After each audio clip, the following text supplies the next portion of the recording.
Hi guys, here I am again, Lungala Rubadiri, aka Lunga, with yet another story for you. And you know how you move from one place to another or go to visit a city for the first time in your life? And such was the case for me when I moved from Nairobi, Kenya to Los Angeles, California. Thankfully, my brother, I came to stay with my brother. So I had a fantastic, and my brother hates taking credit for this, but hey, bro, thank you for being my foundation of my life here in the United States. I love you so much. I love you so much. And please accept the credit. Anyway, I came here, and within about 3-4 weeks, my brother said, "Hey, you know what? You need to learn to get yourself around. You can borrow my car and drive around and get yourself comfortable with the environment." Of course, one of the major changes was that I was learning to drive for the first time in my life on the right side of the road, which is the wrong side, if you want to look at it in comparison to where I learned how to drive. Keep left in Kenya and is in most of East Africa and a little bit beyond there too. So I was, trying to remember each time I got to the car, okay, the steering wheel is on the left side of the dashboard, blah, blah, blah. I learned to follow the lanes and traffic lights and, everything nicely built up. That's the nicest part about it, nicely labeled. And I would venture from one neighborhood into the next and into the next. So my radius was getting wider and wider of the places I would go to and find my way home by the end of the day. And on this one particular day, I had ventured a couple of neighborhoods away from my brother's place, and I was getting a bit thirsty, so I stopped outside a liquor store, and I was gonna go in and buy a soft drink or something. And there was a guy outside the liquor store, very well dressed in Nike stuff, everything Nike, head to toe Nike, and he just didn't stop staring at me, but I didn't think much of it. I just got out of the car and he's like, yo bro. I said, yeah, hi. Yo, what's up, bro? I said, I'm okay. Yeah, you got some change? I said, change? No, like change to break down some money. He said, no, you got some extra money, man. You got some change you can spare? So I said, oh, no. I don't. I'm just going in to buy a soft drink. I'm kind of new in the country, and I'm just getting a drink and then going off. I don't even have a job yet. So he's looking at me and he's like, man, talk about drive up in the Beamer. Talk about don't have no job, don't have no money, going in and buy himself something, and he don't have no change for nobody else. Man, we're going to see who has a Beamer when he comes out here. I thought, that doesn't sound too. No, maybe I don't need to be going inside this liquor store. I do want to have a Beamer to take back to my brother at the end of the day. So I just got back into the car, drove off, and I'm thinking, wow, Mr. Nike from head to toe. He looked it looked like he was rolling, and I guess he needed money. That was so a bit of the culture shock there. Not everybody dressed in Nikes, brand new Nikes from head to toe, has money. So I'm like, okay, that's new to me.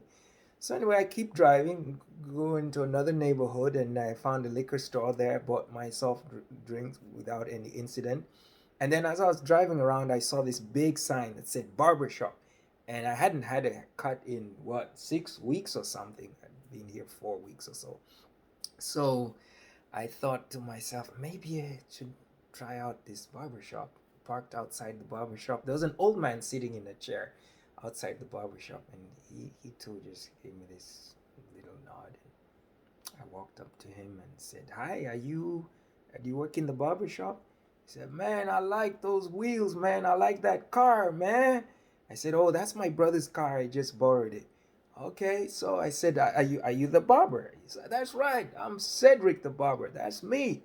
47 years, Cedric the barber, being cutting hair right here. You gonna come in for a cut? You look like you need a cut. I said, yeah. I'll come in for a cut. But how much is the cut?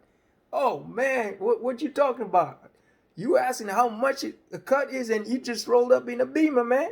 You can afford to pay me. It's a $5 cut, but you could pay me $100 tip. How about that? Come on, man. Come on in, young man. Come on. Make yourself comfortable. You a TV person or you a radio person? I said, what do you mean? He said, what, you want to watch the TV while I cut or you want the radio play? I said, okay. I'm TV. So he turns on the TV while I'm getting settled and he puts the caper on. Good. So what's your name? I said, Lunga for short, but Lungala is the full name.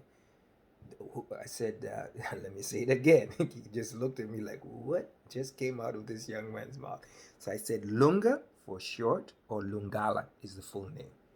Like, man, I'm not going to remember any of those. So you're going to tell me your name maybe later on. Let's just cut here for now. Okay, it ain't Cedric, huh? I said, no, it's not Cedric. And what's your other name? Because I'm still trying to get used to calling people, you seem to me my father's age. And I where I come from, we don't call people by their first name. We call you Mr. So-and-so. So what's your other name? He said, oh, no, it's okay. You can call me Cedric. They all call me Cedric the barber, man. It's okay. You don't worry about all that stuff. This is America, man. You say what you want around here, man. So I said, okay, thank you. Nice meeting you, Cedric. So what we going to do? How we going to cut your hair? So I told him it's short on the sides and a little off the top. Just make it nice and neat, not too short. So he said, okay, let's do this.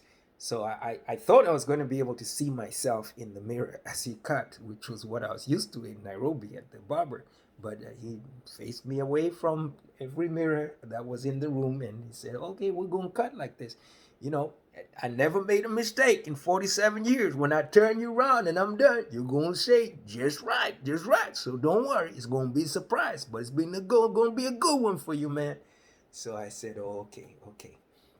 But as he starts cutting, I start feeling really cold on the side of my head. And I said, Cedric, I think you might have cut a bit too short. Can I see? So I said, okay. So I turn and I'm like, oh man, you've just taken way too much off the side. So I say, well, what we gonna do now? Your hair's gonna grow back, right? Where it come from, right? So we gonna stop the cut right here? I said, no. I guess you have to cut the other side as short, but I didn't want it that short. Well, for 47 years, young man, I've been cutting both sides the same. If you don't want the other side to look like this side, you just tell me. You're going to be the first one. I'm going to cut all the hair to match that, okay? So I said, yeah, I just didn't want it that short, but I guess, okay. All right. So let's go with it. Calm down, man. So I started, just start, letting him cut. It's awkwardly quiet, so I thought, you know what? Let me create some chat here. So I said, Cedric, you've had this shop for all that time, 47 years. Well, I had a shop before this and then I came here, but I've been cutting all together 47 years. Yeah, 47 years. I said, wow, well, how's business? He said, say what? I said, how's business? So he looked for the remote control and he turned the TV off. He said, say, what would you ask me? I said, how is your business? How's everything going? He said, oh, no, you didn't ask me that, man. You heck didn't ask me how my business is. Man, I know you. I know your type. You a thief. You want to know how much is in my cash till? I should have known, man. Pull up in a Beamer. Talk about how much is the haircut. Like he don't have money. You just been stealing Beamer first. And then come up here. Man, I know. I said, no, sir. I'm just like, how are things? No, man, I know your people, man. Damn. You know, man, where you say you're from? I said, Africa. Man, you ain't from Africa. You Jamaican and you a thief. Talk about Africa. I know African people. You Jamaican. You just a thief, man. Come out here in the Beamer. Talk about how much is in my cash still. Man, I'm just about to turn these clippers off. Man, let me tell you something, young man. Man, give me a hard name. I can't even remember your name, man. Listen, the first time I turned my clippers off is because I was really happy. It was 1971. I had to turn my clippers off to celebrate because LA Lakers had come back to town and they won the NBA championship. I was happy.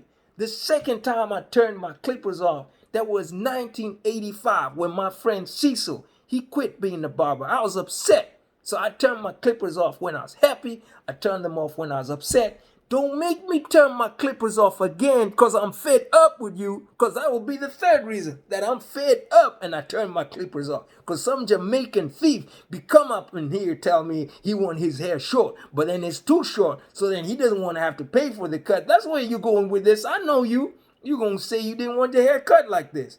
Man. So I said, no. Cedric, I'm so sorry. I beg your pardon. You can just finish cutting my hair. I'll be okay. So I said, all right, I thought so, man. Talk about, I was minding my own business outside my barber shop. So as he's cutting my hair, this rap just keeps coming out. I'm like, whoo, this is where rap must have started in the United States, right here in Cedric's barber shop. Because it didn't stop. Cedric was like, yeah, bring in his shaggy hair. Come up in here, driving his Beamer in here, and then talk about, oh my God, how much does it cost? But I don't have no $5, but I have myself a Beamer.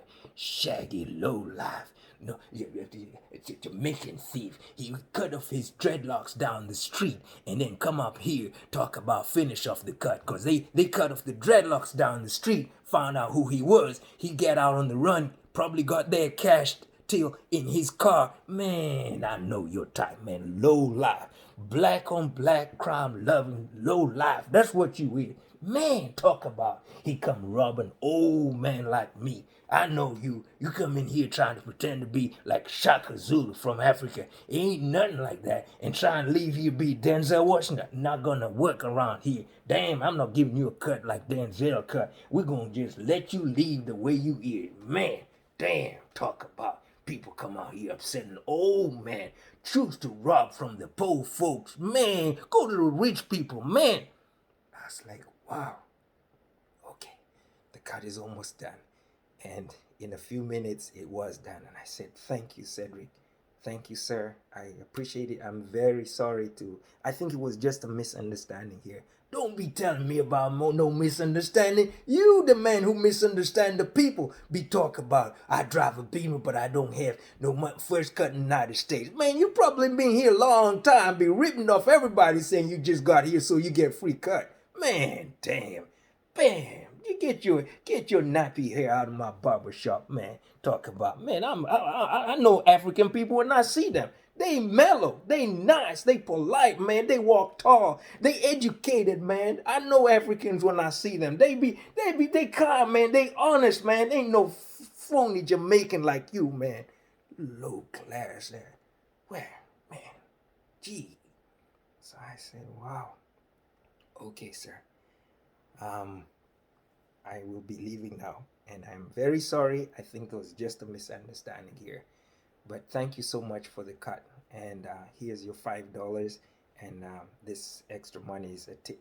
I tried to tip the man. Oh, Siri was like, man, you know what you're trying to do, man. Don't be trying to tip me and come back 5 minutes later to rob me. In fact, I think I should just call the police right now, just to have them ready when you come back. You trying to give me a tip and come back and rob me. Man. I said, okay, Cedric, okay, goodbye. God bless you. Thank you so much. And I was out of there. And I just thought to myself, how many times in life are people just unable to understand one another? Because all my other cuts after that, for all these years, have been fantastic. You know, my best friend in LA, one of my best friends is my barber. One of my best friends in Seattle is my barber in Seattle. So obviously with Cedric, I just prayed no Jamaican went to his barber shop after me, because he must have been wondering which Jamaican just came in here and messed it up for all of us. Jeez. So anyway, Barber Cedric, I hope that you're still out there and that somebody came in and made it right on my behalf. But otherwise, I think for all of us, it's important. Let's communicate and understand each other before we get some of these things going on. Get to communicate with your barber. Get that cut fine. Take care, my friends. God bless you. Another story coming soon.